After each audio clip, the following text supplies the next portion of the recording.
आज देश का आम बजट पेश होने वाला है। मोदी सरकार के तीसरे कार्यकाल का यह दूसरा पूर्ण बजट है। वित्त मंत्री निर्मला सीतारामन 9वीं बार बजट देश के सामने रखेंगी और इस बार जब बजट पेश हो रहा है तो घर में तो चुनौतियां हैं ही, वैश्विक चुनौतियां भी सामने आकर खड़ी और इन सब के बीच में अगले कुछ सालों के लिए भारत का रोड मैप तैयार किया गया। वैश्विक बाजार में टैरिफ से टक्कर लेने के लिए जहां नए दोस्त बनाने हैं, फ्री ट्रेड डील करनी है, एक्सपोर्ट को बढ़ाना है, वहीं ऑपरेशन सिंदूर के बाद देश की रक्षा के लिए तैयारियां भरपूर करनी है, ताकत बढ़ानी है। तो दूसरी तरफ आम आदमी, सैलरी वाले, इन्वेस्टर, सीनियर सिटीजन, किसान, महिला और युवा, सबकी लंबी उम्मीदों की एक सूची है। अब बस इंतजार है उस पल का जब बजट की किताब खुलेगी और साफ हो जाएगा कि बजट 2026 में किसके सपनों को कितनी राहत मिलती है।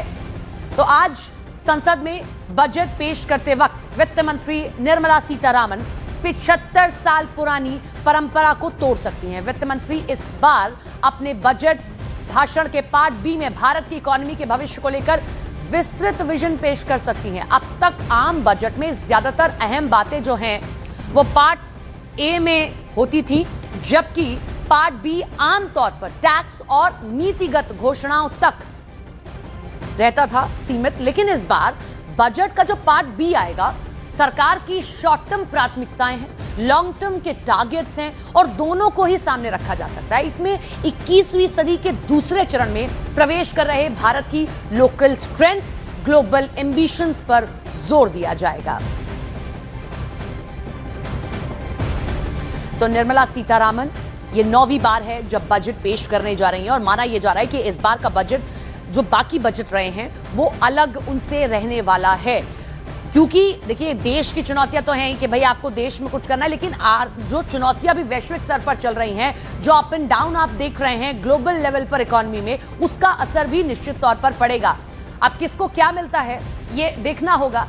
वहीं संसद में बजट पेश करते वक्त निर्मला सीतारामन 75 साल पुरानी परंपरा को तोड़ सकती हैं। वित्त मंत्री इस बार अपने बजट भाषण के पार्ट बी में भारत की इकोनॉमी के भविष्य को लेकर विस्तृत विजन पेश कर सकती हैं। अब तक आम बजट जो आते रहे हैं, ज्यादातर अहम बातें जो हैं वो पार्ट ए में रख दी जाती हैं, जबकि पार्ट बी आमतौर पर टैक्स, नीतिगत घोषणाओं तक सीमित रहता था। लेकिन इस बार बजट के पार्ट बी में सरकार की शॉर्ट टर्म प्राथमिकताएं और लॉन्ग टर्म के जो टारगेट्स हैं सरकार के, वो दोनों को सामने रख सकती है। इसमें 21वीं सदी के दूसरे चरण में प्रवेश कर रहे भारत की लोकल स्ट्रेंथ, ग्लोबल एम्बिशंस पर जोर दिया जाएगा।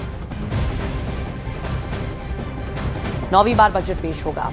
सबकी निगाहें हैं कि आखिर किसको क्या मिलता है, क्योंकि देखिए जिस तरीके से इकोनॉमिक सर्वे सामने आया, माना यह जा रहा है कि डिफेंस को भी इस बार बड़ा बजट दिया जा सकता है, रेल मंत्रालय को भी बड़ा बजट दिया जा सकता है, कई अमृत ट्रेन जो चलती हैं उनको बढ़ाया जा सकता है और ग्लोबल संदेश क्या दिया जाए। और ये भी एक आपको बता दें कि इन्फ्लेशन रेट जो है वो इस टाइम स्टेबल चल रहा है। हो सकता है कि सरकार टैक्स में कोई ऐसी आपको छूट देती हुई भी दिखाई दे, मिडिल क्लास जो है वो टकटकी लगाए, आज देखेगा। और एक चीज और आपको बता दें, संडे को बाजार बंद रहता है, लेकिन आज जब बजट पेश हो रहा है तो बाजार भी आज खुलेगा। बाजार पर कितना असर पड़ता है बजट को लेकर, क्योंकि इकोनॉमिक सर्वे जिस दिन पेश हुआ, बाजार खुला तो धीमी गति से था, लेकिन बंद होते होते इसकी गति तेज देखी गई। तो आज जब बजट पेश हो रहा है तो बाजार की गति क्या रहने वाली है। संडे को बाजार आमतौर पर नहीं खुलता है, लेकिन आज बाजार की स्थिति क्या रहेगी ये भी देखने वाली बात होगी। निर्मला सीतारामन, अब देखिए, जब भी बजट पेश करने आती हैं चर्चा होती है। ये जो आप अधिकारी देख रहे हैं, ये बीते कई दिनों से उसी बेसमेंट में बैठकर इस बजट को तैयार कर रहे हैं। एक बार सेरेमनी हो जाती है, उसके बाद ये सभी वहीं पर रहते हैं, वहीं तैयारी करते हैं। निर्मला सीतारामन अब तक 8 बार देश का बजट पेश कर चुकी हैं और इस बार वो 9वीं बार बजट पेश करेंगी। मोरारजी देसाई के बाद सबसे ज्यादा बजट पेश करने वाली वित्त मंत्री बन जाएंगी। तो निर्मला सीतारामन 9वीं बार बजट पेश करने जा रही है। मोदी सरकार का जो तीसरा कार्यकाल है उसका ये दूसरा पूर्ण बजट है। मिडिल क्लास को क्या मिलता है, किसान क्या जो किसान सम्मान निधि है उसको बढ़ाया जा सकता है, ये तमाम सवाल हैं, इंतजार हमें करना होगा। इधर निर्मला सीतारमण बजट पेश करते हुए अक्सर लोकल कला को बढ़ावा देने के लिए ऐसी साड़ी पहनती रही है जो लोक कला से प्रेरित रही है। तो इस बार भी देखना होगा कि वो जब आती हैं तो जो साड़ी उन्होंने पहनी है वो क्या दर्शाती है। इस बार बजट से आम आदमी को क्या उम्मीद है, लोग कौन कौन से सेक्टर में राहत चाहते हैं और सोने की कीमतों को लेकर लोग बजट में कौन सी राहत चाहते हैं, इन सवालों को लेकर हमने दिल्ली की जनता से बात की है।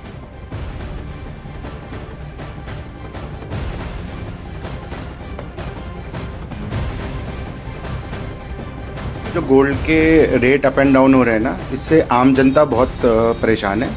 तो एमसीएक्स के नियमों में फेरबदल करना पड़ेगा।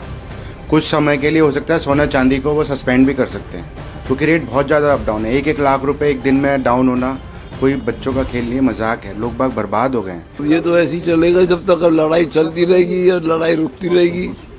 सोने के दाम घटते रहेंगे और बढ़ते रहेंगे। डॉलर के दाम भी तो बहुत बढ़ गए हैं ना, उसके हिसाब से भी दाम बढ़ रहे हैं।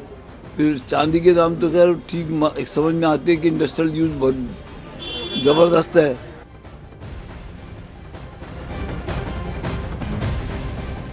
तो वहीं बजट से पहले कांग्रेस ने मोदी सरकार से सवाल किए। कांग्रेस अध्यक्ष मल्लिकार्जुन खड़गे ने कहा कि इस बार मोदी सरकार पुरानी सरकार की गलती का बहाना बनाकर अपनी नाकामी छिपा नहीं सकती। उन्होंने अपनी पोस्ट में लिखा कि इस आम बजट में मोदी सरकार पुरानी सरकार की गलती का बहाना नहीं बना सकती। उनकी अपनी नीतियों ने अर्थव्यवस्था को एक अभूतपूर्व संकट में डाल दिया है। क्या ये बजट उन कई आर्थिक संकेतों का असली समाधान देगा जो अब तेजी से नीचे गिर रहे हैं?